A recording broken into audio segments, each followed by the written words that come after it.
வணக்கம் உறவுகளே, குற்றாலருவி சேனலுக்கு வருகை தந்த அனைத்து நல்லுள்ளங்களுக்கும் என் மனமார்ந்த நன்றிகள். இன்னைக்கு நம்ம சேனலில் ஒரு சூப்பரான சாட் ரெசிபி எப்படி செய்கிறதுன்னு தான் பார்க்க போகிறோம்.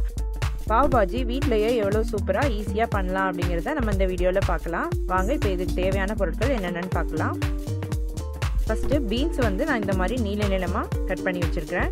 அப்புறம் கேரட்டு கொஞ்சம் கட் பண்ணி வச்சுருக்கிறேன். உருளைக்கிழங்கு கொஞ்சம் கட் பண்ணி வச்சுருக்கேன். 2 மீடியம் சைஸ் தக்காளி கட் பண்ணி வச்சுருக்கேன். கொஞ்சமாக பச்சை பட்டாணி எடுத்திருக்கேன். காலிஃப்ளவரை நான் உப்பும் மஞ்சளும் சேர்த்து ஒரு 5 நிமிஷம் தண்ணியில் போட்டு கொதிக்க வச்சு எடுத்து வச்சுருக்கேன். இது கூட ஒரு சின்ன துண்டு பீட்ரூட் இருந்தாலும் சேர்த்துக்கோங்க. இப்போ இது எல்லாத்தையும் சேர்த்து நம்ம குக்கரில் வேக வச்சுக்கலாம். இப்போ ஒரு குக்கர் எடுத்து நம்ம கட் பண்ணி வச்சுருக்க வெஜிடபிள்ஸ் எல்லாத்தையுமே உள்ளே சேர்த்துக்கலாம்.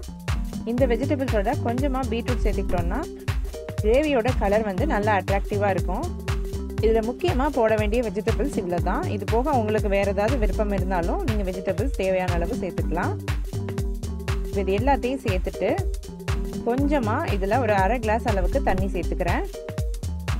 தண்ணி சேர்த்து ஒரு தடவை இந்த மாதிரி நல்லா மிக்ஸ் பண்ணி விட்டுட்டு குக்கரை க்ளோஸ் பண்ணி ஒரு 5 விசில் விட்டுக்கலாம். நம்மளுக்கு வந்து இந்த வெஜிடபிள்ஸ் எல்லாமே நல்லா மேஷ் ஆகி கிடைக்கணும். அதனால் ஒரு 5 விசில் கண்டிப்பாக விட்டுக்கணும்.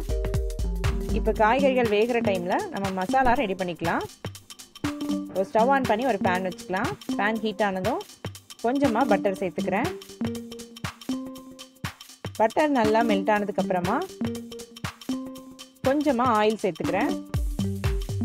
1 டீஸ்பூன் அளவுக்கு ஜீரகம் சேர்த்துக்கிறேன்.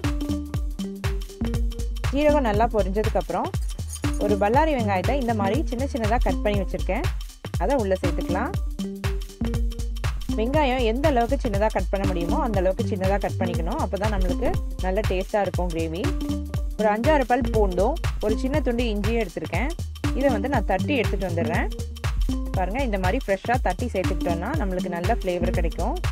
இப்போ இந்த இஞ்சி பூண்டோட பச்சை வாசனை நல்லா போகிற வரைக்கும் இந்த மாதிரி வதக்கிக்கலாம். இப்போ தேவையான அளவு மசாலா பொருட்களை உள்ள சேர்க்கலாம். மிளகாய்த்தூள் 1/2 டீஸ்பூன், 1 டீஸ்பூன் அளவுக்கு பாவ் பாஜி மசாலா சேர்த்துக்கிறேன். கொஞ்சமாக ஜீரகத்தூள் சேர்த்துக்கிறேன். தேவையான அளவு உப்பு சேர்த்துக்கிறேன். உங்கள் காரத்துக்கு தேவையான அளவு பாவ் பாஜி மசாலாவை கூடவோ குறைக்கவோ செஞ்சுக்கோங்க.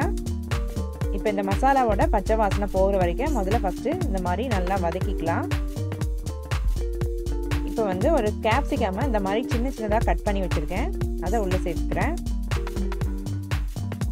இந்த கேப்சிகமும் இதோட சேர்த்து நம்ம நல்லா வதக்கிக்கலாம். கேப்சிகமும் நல்லா பொடியாக கட் பண்ணிக்கணும். இப்போ வந்து ஒரு 1/4 கிளாஸ் அளவுக்கு தண்ணி சேர்த்து இந்த வெங்காயம் கேப்சிகம் எல்லாமே ஓரளவு மேஷ் ஆகிற அளவுக்கு கொதிக்க வைக்கலாம். கொஞ்சமாக கசூரி மேத்தியை இந்த மாதிரி சேர்த்துக்கிறேன். இப்போ இது எல்லாத்தையும் ஒரு தடவை நல்லா மிக்ஸ் பண்ணி விட்டுட்டு ஒரு 5 நிமிஷம் இதை நல்லா கொதிக்க விடலாம். இது கொதிச்சுட்டு இருக்கட்டும். அந்த டைமில் நம்ம காய்கறிகளை பார்க்கலாம். இப்போ பாருங்கள், 5 விசில் விட்டு எடுத்தாச்சு. காய்கறிகள் நல்லா வெந்திருக்கு. இந்த மாதிரி ஒரு மேஷர் வச்சு காய்கறிகள் எல்லாத்தையும் இந்த மாதிரி நல்லா மேஷ் பண்ணி விட்டுக்கணும். எந்த அளவுக்கு மேஷ் பண்ண முடியுமோ அந்த அளவுக்கு நல்லா மேஷ் பண்ணிக்கணும். அப்போ தான் நம்மளோட கிரேவி வந்து நல்லாயிருக்கும். காய்கறிகளை முடிஞ்ச அளவு ரொம்ப குட்டியாக கட் பண்ணோம்னா நல்லா மேஷ் பண்ணிக்கலாம். நான் கொஞ்சம் பெருசாகவே கட் பண்ணியிருக்கேன். இருந்தாலும் நம்ம காய்கறிகள் நல்லா வேக வச்சிட்டோம்னா இந்த மாதிரி நல்லா மசிச்சு விட்டுக்கலாம்.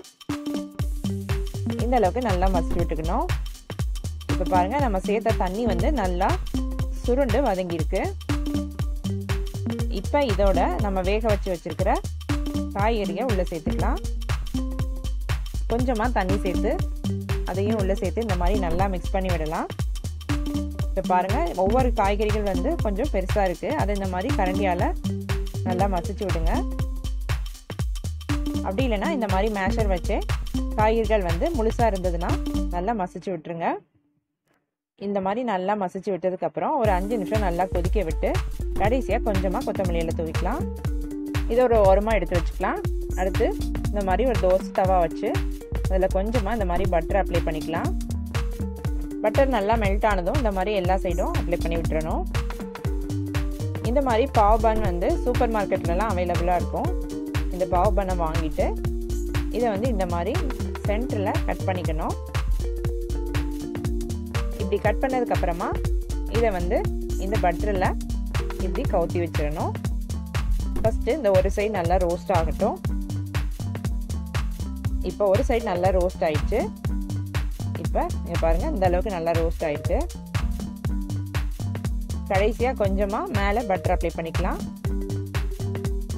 கொஞ்சமாக கொத்தமல்லி இலை தூவி விட்டுக்கலாம். அவ்வளோதான், நம்மளோட சூப்பரான பாவ் பாஜி ரெடி ஆயிடுச்சு. குழந்தைங்கள்லேருந்து பெரியவங்க வரைக்கும் எல்லாருக்குமே ரொம்ப பிடிச்ச பாவ் பாஜியை நம்ம வீட்டிலேயே ஈஸியாக செய்யலாம். இந்த வீடியோ பார்த்து நீங்களும் கண்டிப்பாக உங்கள் வீட்டில் ட்ரை பண்ணி பாருங்கள். இந்த வீடியோ உங்களுக்கு பிடிச்சிருந்ததுன்னா லைக் பண்ணுங்கள், ஷேர் பண்ணுங்கள், சப்ஸ்கிரைப் பண்ணுங்கள். நன்றி, வணக்கம்.